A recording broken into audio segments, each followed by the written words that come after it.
अस्सलाम वालेकुम dear student. तो object oriented C plus plus की एक और इंतहाई अहम टॉपिक आज हम डिस्कस करने जा रहे हैं और टॉपिक हमारे पास है कंस्ट्रक्टर। आज की इस वीडियो में हम ये सीखेंगे कि कंस्ट्रक्टर है क्या, ये किस तरह काम करता है और किस पर्पस के लिए हम यूज़ करते हैं। तो देखते जाएं। कंस्ट्रक्टर के बारे में मैंने पहला लाइन लिखा है, it is a special function having same name to that of class.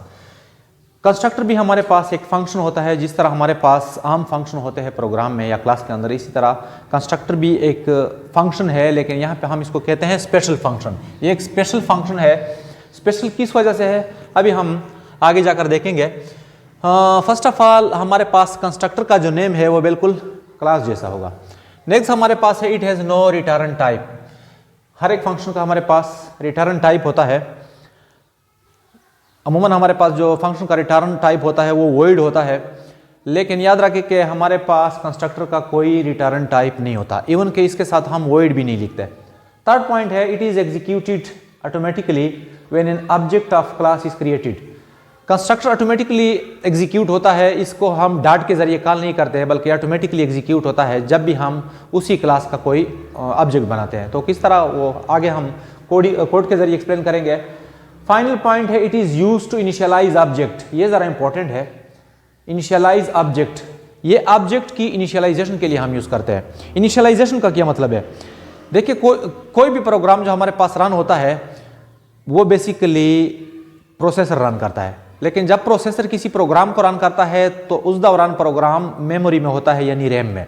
अब एक मखसूस प्रोग्राम को या एक मखसूस ऑब्जेक्ट को अगर आपने स्पेस एलोकेट करना हो, कहाँ पे? रैम में, तो स्पेस एलोकेशन का काम जो है वो बेसिकली कंस्ट्रक्टर करता है।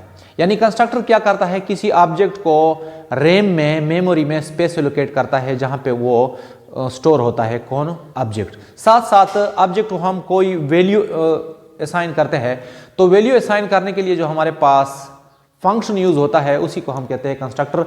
यहाँ पे एक प्रोग्रामिंग कोड के जरिए मैं एक्सप्लेन करने की कोशिश करता हूँ, देखते जाए। फर्स्ट ऑफ ऑल जरा यहाँ पे नोट कर ले कि जो प्री प्रोसेसर डायरेक्टिव है वो यहाँ पे हम सपोज करते हैं कि हमने लिख लिया है। अब डायरेक्टली हम आते हैं यहाँ पे क्लास पे। तो क्लास मैंने एक डिक्लेयर किया जिसको मैंने नाम दिया टेस्ट। यानी जब आप क्लास को डिक्लेयर करते हैं तो क्लास का कीवर्ड लिखते हैं, इसके बाद कोई भी वैलिड नेम। यहाँ पे मैंने पब्लिक और एक फंक्शन बनाया जिसका नाम है टेस्ट। एक फंक्शन डिक्लेयर किया जिसका नाम टेस्ट है। यहाँ पे मैं लिखता हूँ कोई भी message, cout welcome to constructor, welcome to constructor. आप कुछ भी लिख सकते हैं। यहाँ पे मैंने क्लास को किया एंड मेन स्टार्ट किया।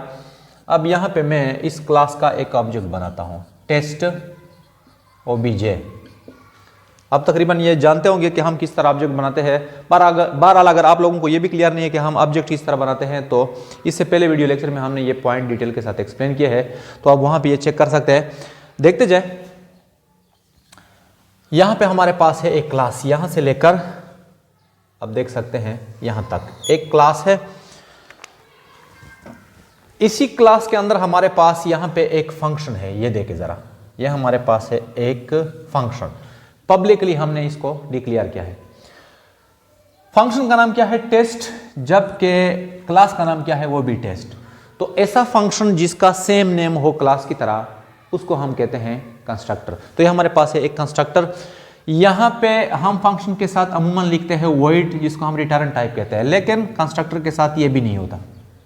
दो पॉइंट हो गए, same name to class, it has no return type. अच्छा, अब यहाँ पे जरा देखें, आप लोगों को ये पॉइंट क्लियर हुआ होगा। प्रीवियस वीडियो लेक्चर में मैंने ये ऑलरेडी एक्सप्लेन किया था कि फंक्शन को हम इस तरह कॉल करते हैं ऑब्जेक्ट के जरिए, ओबीजे डॉट कोई भी फंक्शन। लेकिन चूंकि यहाँ पे कंस्ट्रक्टर है, कंस्ट्रक्टर, तो कंस्ट्रक्टर किस तरह कॉल होता है? जब भी आप किसी क्लास का ऑब्जेक्ट बनाते हैं तो ऑटोमेटिकली उसका कंस्ट्रक्टर कॉल होता है। यानी जब ये वाला स्टेटमेंट एग्जीक्यूट होगा तो ये कॉल जाएगी कहाँ पे? यहाँ पे, और इसकी मदद से हमारे पास स्क्रीन पे आएगा वेलकम टू कंस्ट्रक्टर। तो ये हमारे पास एक कंस्ट्रक्टर। यहाँ पे मैंने जो पॉइंट लिखा है कि it is executed automatically when an object of class is created. अब अगर यहाँ पे एक और ऑब्जेक्ट हम डिक्लेयर कर ले तो फिर क्या होगा, तो फिर ऑटोमेटिकली ये कंस्ट्रक्टर कॉल होगा। मतलब ये कंस्ट्रक्टर कब कॉल होता है, जब कोई भी आप यहाँ पे ऑब्जेक्ट बनाते हैं। तो डियर स्टूडेंट, ये था एक छोटा सा टॉपिक कि कंस्ट्रक्टर होता क्या है। नेक्स्ट हम ये जानने की कोशिश करते हैं कि हमारे पास कंस्ट्रक्टर की कितनी अक़साम है।